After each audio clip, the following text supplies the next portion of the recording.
வணக்கம். 96 தத்துவங்களுள் ஒன்றான வாயு பற்றி இப்பதிவில் காண்போம். முதலாவதாக பிராணன் அல்லது உயிர்காற்று. மூலாதாரத்தில் இருந்து வெளிப்பட்டு மூக்கின் வழியாய் மூச்சு விடலார் 12 அங்குலம் தூரம் சென்று மீண்டும் 8 அங்குலம் உள்ளுக்குப் பாய்ந்து 4 அங்குலம் வீணாய்ப் போகும்.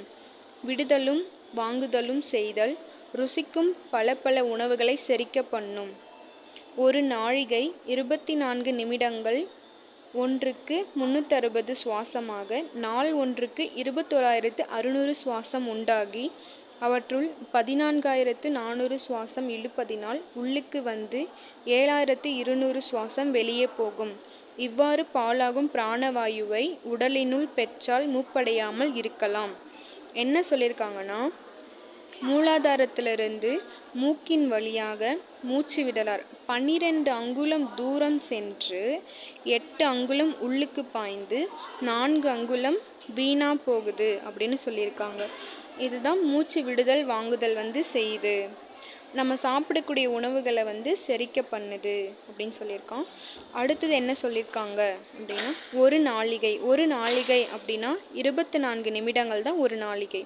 அப்படி ஒரு நாளிகைக்கு எத்தனை சுவாசம் அப்படின்னா 360 சுவாசம் ஒரு நாளிகைக்கு.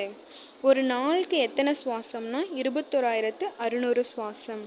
உள்ள இழுக்கக்கூடிய சுவாசம் எண்ணிக்கை 14,400.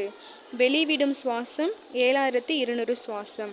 அந்த 7,200 சுவாசத்தையும் வெளிவிடாமல் நம்ம உள்ளவே வச்சுக்கிட்டோம் அப்படின்னா மூப்படையாமல் இருக்கலாம் அப்படின்னு சொல்லியிருக்காங்க.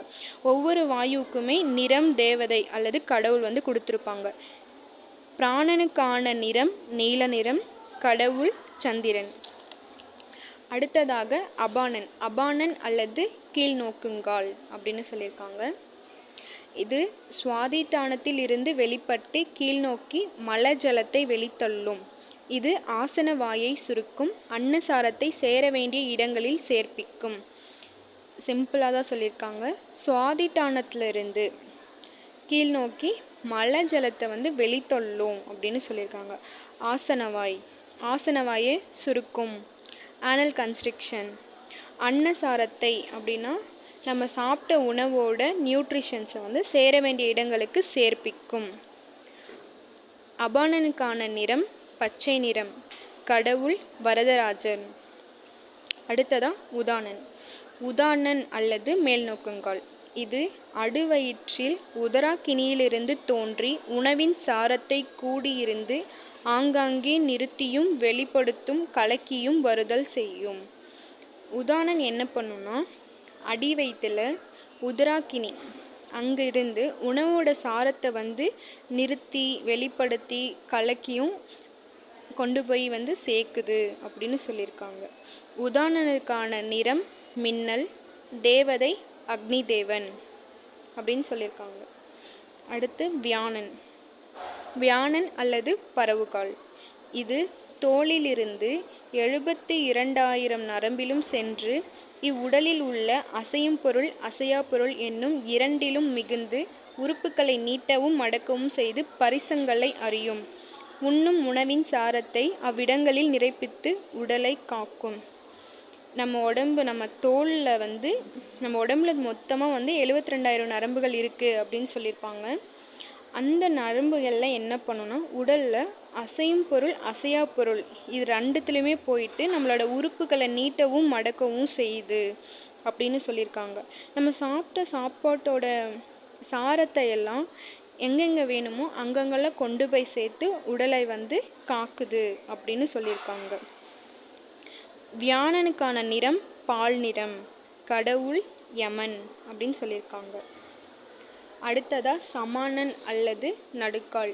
இது தொப்புளிலிருந்து கால் நாபி வரைக்கும் சமனாய் பரவி பாய்ந்து மற்ற வாயுக்களை மிஞ்ச ஒட்டாமல் மடக்கி சரிப்படுத்தி சேர பண்ணும். அறுசுவைகளையும் தண்ணீர் அன்னம் ஆகியவற்றையும் சமப்படுத்தி உடலெல்லாம் சேரும்படி செய்யும். தொப்புளிலிருந்து கால் அதாவது நாபி வரைக்கும், தொப்புளிலிருந்து கால் நாபி வரைக்குமே சமனாக பரவி இருக்கும்.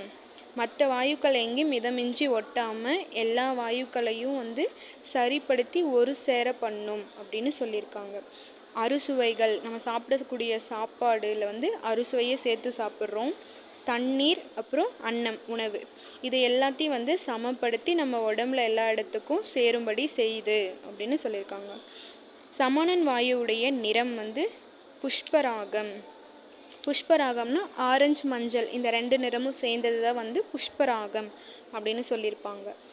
தேவதை சூரியன். அடுத்ததான் நாகன். நாகன் அல்லது தும்மல் காற்று. இது எல்லா கலைகளையும் கற்கும்படி அறிவை எழுப்பும், நல்ல பண்புகளை பாடுவிக்கும், கண்களை திறக்கும்படி செய்யும், கண்களை இமைக்கும்படி செய்யும், மயிர்களை சிலிர்க்க பண்ணும். நாகன் வந்து என்ன பண்ணும், எல்லா கலைகளையுமே வந்து கற்றுக்கிட்டு அறிவை வந்து எழுப்பக்கூடிய ஒரு வாயு. நல்ல பண்புகளை எல்லாம் பாடுவிக்கும், நம்மளோட கண்களை வந்து திறக்கிற மாதிரி செய்யும், கண் இமைகளை வந்து இமைக்கிற மாதிரி செய்யும், அப்புறம் மயிர்களை சிலிர்க்க செய்கிறத செய்யும். நாகனுக்கான நிறம் வந்து பொன்னிறம். கடவுள் அனந்தன். அடுத்ததான் கூர்மன் அல்லது விழிக்காற்று. இது மனதிலிருந்து கிளம்பி கண்களிலிருந்து இமையை ஒட்டுவிக்கும். கொட்டாவி விட பண்ணும், வாயை மூட பண்ணும், பலத்தை உண்டு பண்ணும், கண்களை திறக்கவும் மூடவும் பண்ணும், உலகத்திலுள்ள பொருள்களை எல்லாம் கண்களுக்கு காண்பிக்கும், கண்களிலிருந்து நீரை விழப்பண்ணும். அதாவது மனதிலிருந்து கிளம்பி கண்களிலிருந்து இமையை ஒட்டுவிக்கும். அது எப்படி சொல்லியிருக்காங்கன்னா, இதயத்திலிருந்து வந்து கண்களில் வந்து இமையை வந்து ஒட்டுவிக்குது அப்படிங்கிற மாதிரி சொல்லியிருப்பாங்க. கொட்டாவியை விட பண்ணும், நம்மளோட வாயை வந்து மூட பண்ணுறது இந்த வாயு தான். பலத்தை வந்து கொடுக்குது, பலத்தை வந்து உண்டு பண்ணும். கண்களை திறக்கிறது மூடுறதெல்லாம் வந்து இந்த வாயுனால தான். அதே மாதிரி நம்ம பார்க்கக்கூடிய எல்லா பொருள்களையும் நமக்கு தெரியப்படுத்துறதும் கூர்மன் வாயு தான் அப்படின்னு சொல்லியிருப்பாங்க. நம்ம அழுறோம்ல, அப்போது நீரை விழ பண்ணுறதும் யார்? கூர்மன். அதனால தான் இதுக்கு இன்னொரு பேர் விழிக்காற்று அப்படின்னு சொல்லியிருப்பாங்க. நிறம் வெளுப்பு, கடவுள் திருமால். அடுத்ததான் கிருகரன். கிருகரன் அல்லது கொட்டாவி காற்று. இது நாவிலிருந்து நாவிற்கசிவையும் நாசியிற் கசிவையும் உண்டாக்கும், மிக்க பசியை உண்டாக்கும், காரியத்தை செய்யும், ஒன்றை நினைத்திருக்க செய்யும், போதர் தொழிலை செய்யும், தும்மலையும் இருமலையும் உண்டாக்கும்.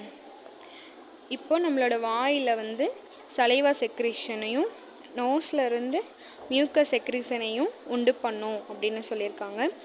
பசி உண்டாகிறதுக்கு இந்த வாயும் ஒரு காரணம் அப்படின்னு சொல்லியிருக்காங்க. ஒரு காரியத்தை வந்து செய்ய பண்ணும். நம்ம வந்து ஒரு விஷயத்தை நினைக்க வைக்கிறது, அடிக்கடி ஒரு விஷயத்தை நமக்கு ரிப்பீட்டடாக நினைக்க வைக்கிறது எதுனா கிருகரன் தான் அப்படின்னு சொல்லியிருக்காங்க. அடுத்து தும்மலையும் இருமலையும் வந்து இந்த காற்று தான் வந்து வர பண்ணுது, இதுதான் உண்டாக்குது அப்படின்னு சொல்லியிருப்பான்.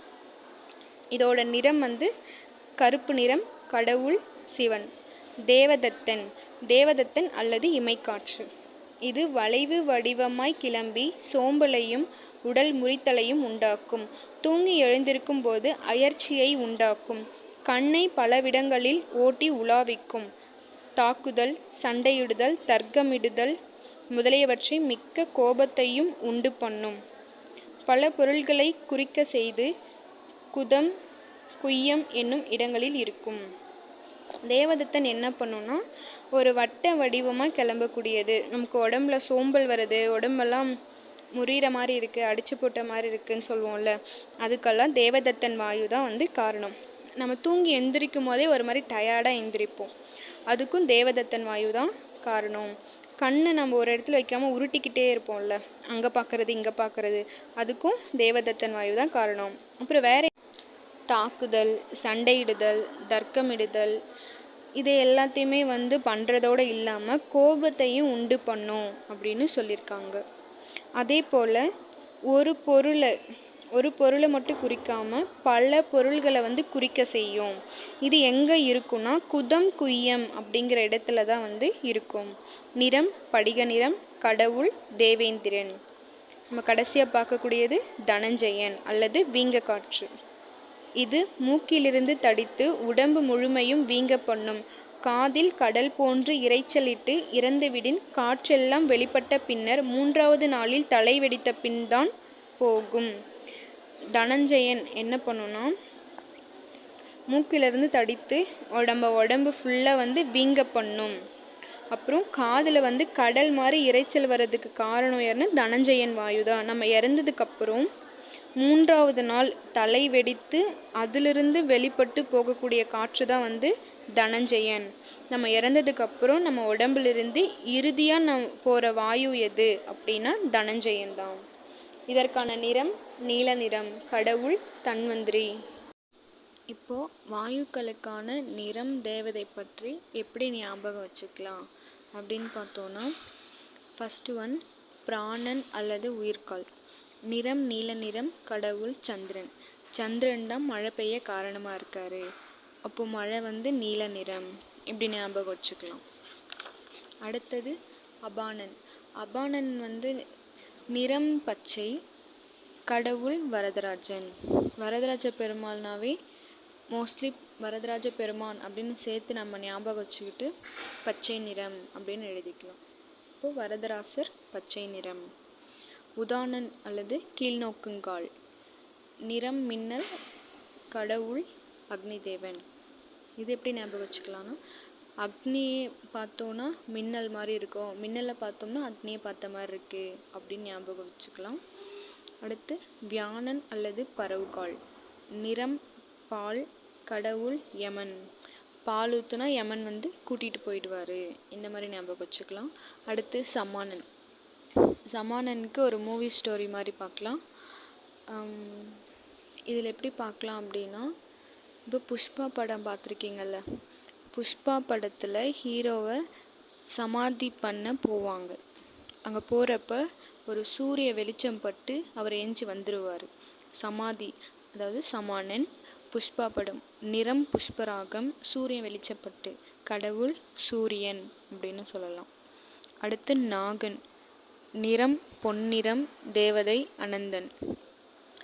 அனந்தன் இப்போ வந்து ஆனந்தமாக இருக்காங்க, சிரிச்சுட்டே இருக்காங்கன்னா அவங்க முகம் வந்து நல்லா பளிச்சுன்னு பொன்னிறமாக இருக்கும். இப்படி ஞாபகம் வச்சுக்கலாம். அடுத்து கூர்மன் அல்லது விழிக்காற்று. நிறம் வெளுப்பு. கடவுள் திருமால். இப்போ திருமால் வந்து வெளுத்து இருப்பார் அப்படின்னு ஞாபகம் வச்சுக்கலாம். அடுத்து கிரிகரன். நிறம் கருப்பு நிறம். கடவுள் சிவன். அப்படின்னா சிவன் வந்து கருப்பு நிறத்தில் இருக்கார் அப்படின்னு சொல்லிட்டு ஈஸியாக ஞாபகம் வச்சுக்கலாம். அடுத்து தேவதத்தன் இமைக்காற்று. இப்போ தேவேந்திரன் அப்படின்னாவே படிக நிறத்தில் தான் இருக்காங்க அப்படின்னு சொல்லிட்டு ஈஸியாக ஞாபகம் வச்சுக்கலாம். அடுத்து தனஞ்சயன். தனஞ்சயன் வந்து எப்படி சொல்லலாம், தனஞ்சயன் ஈஸியாக ஞாபகம் வச்சுக்கலாம். எப்படின்னா கடைசியாக நம்ம உடம்பை விட்டு போகக்கூடிய ஒரு காற்று. அதனால் இவர் நீல நிறத்தில் இருக்கார். தன்வந்திரி. தனஞ்சயன் அப்படின்னா தன்வந்திரி, ஒரே தாத்தான்னு ஸ்டார்ட் ஆகுது. இப்படி ஞாபகம் வச்சுக்கலாம். தன்வந்திரிங்கிறவங்க விஷ்ணுவோட அம்சம். ஸோ நிறம் நீல நிறம். கடவுள் தன்வந்திரி. இப்படி ஈஸியாக ஞாபகம். நன்றி.